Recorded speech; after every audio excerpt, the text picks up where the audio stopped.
Hello and welcome back. Alright, we're going to do a couple of adjustments here to our lens flare to help it blend in a little bit better, make it a little bit more natural, because right now we have a bright red sun flare against a bright blue sky with white clouds and highlights. We have some blue in the shadows, and it's not really matching the color of our image.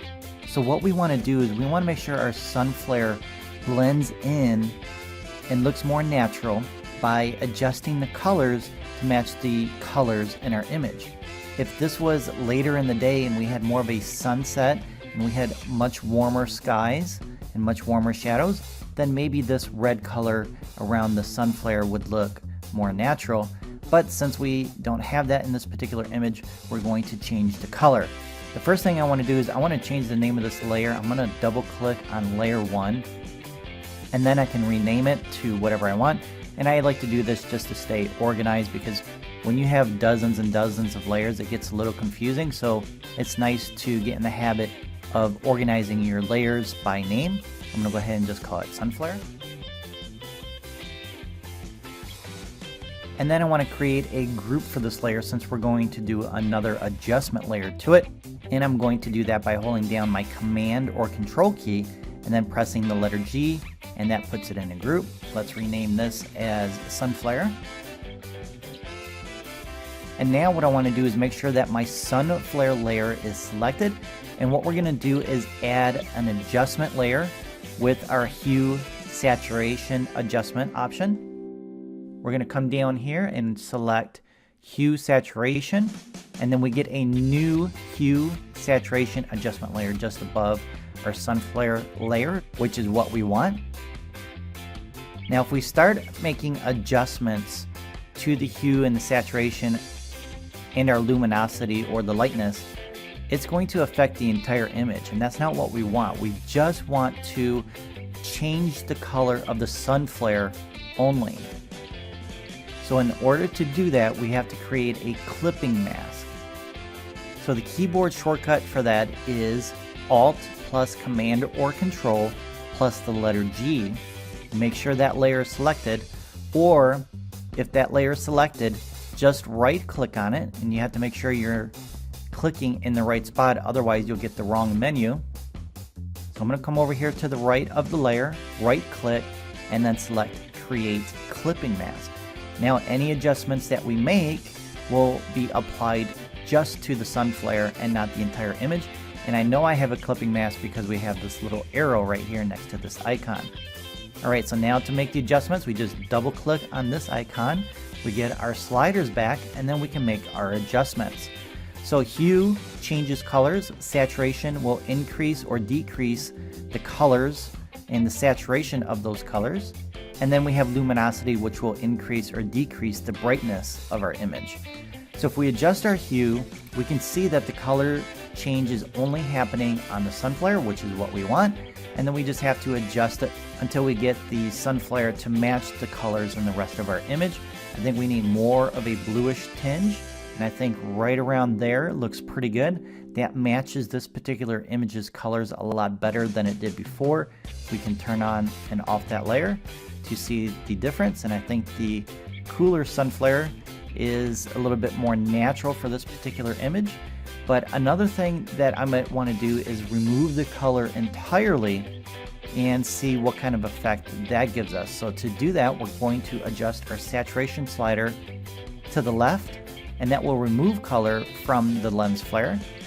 And I think a white hot sun flare for this particular image looks a lot more natural versus one with color. So we can see the before and after. And what do you think? Do you like it better with the white sun flare or with color? Personally, I like it more like this. It's entirely up to you and your creative vision. When you go through this exercise again, if you're not following along right now, I would love to see your interpretation of the color of the sun flare and how you edit the rest of the image. So go ahead and post those in the Q&A section, and I'd love to see what you come up with.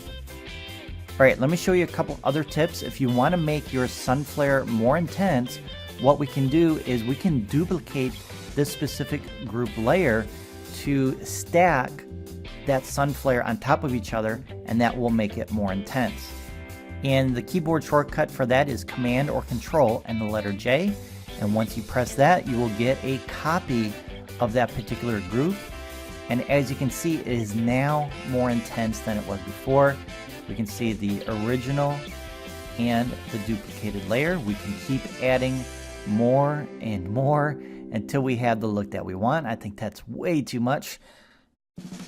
So I'm going to use my delete key to delete a couple of those extra layers. And I think 2 is plenty, but we can also fine tune it even more by adjusting our opacity. I'm going to press the letter 5 and see what we get. Okay, I think that looks a lot better. So that's the original. That's the duplicated layer at 50%. I kind of like that. So it's entirely up to you again on whatever you want to do. And the next tip I have for you is removing parts of the sun flare, because let's say that the sun flare is over your subject's faces and you don't want it on their faces, or maybe you don't want this little bit of sun flare right here on the image at all. What we can do is, I'm going to go ahead and delete this first, is add a layer mask. We're going to come down here and click on this icon, and we now have a mask added to this group. And remember, black removes, white adds. And what we need to do next is select our brush, which is the letter B. Then you can adjust the brush with your bracket keys. The right bracket key increases, left bracket key decreases the brush size. I'm going to make it really large because I want to get rid of this little bit of flare right here. I don't like it. It's kind of distracting me from the rest of the image. So I'm going to paint with black, and that's going to remove it from the image. Now, how cool is that? I love it. Now, make sure you have your opacity at 100% if you want to quickly remove it. If you want to just remove a little bit of it, you can adjust the opacity down in order to slowly remove that particular part of the sun flare. So if I have it at 30% and click here, we can see that it's still showing parts of that sun flare because it's only removing 30% of it with that opacity setting. I'm going to go ahead and undo that with Control or Command and the letter Z, and now we have it back. And I like that. I like the fact that we have this part of the sun flare gone. Now I'm going to duplicate it again because I want to make it a little bit more intense. And I'm going to hold down my Command or Control key and the letter J to duplicate it, and then the number 5 key to adjust the opacity. And it didn't work. So why didn't it work? The opacity is still at 100%. That's because I have my brush selected and I adjusted the opacity up here. So we're going to select our Move tool, press the number 5, and now it's adjusting the opacity for that particular layer. Let's take a look at the before and after. That looks pretty good. I love it. All right, so that is it. You now know how to apply a lens flare to your image, resize it, change the color, remove parts of it, increase or decrease the opacity, increase the intensity by duplicating layers, and much more. All right, so if you have any questions about this, please post them in the Q&A, and I will answer them as quickly as possible.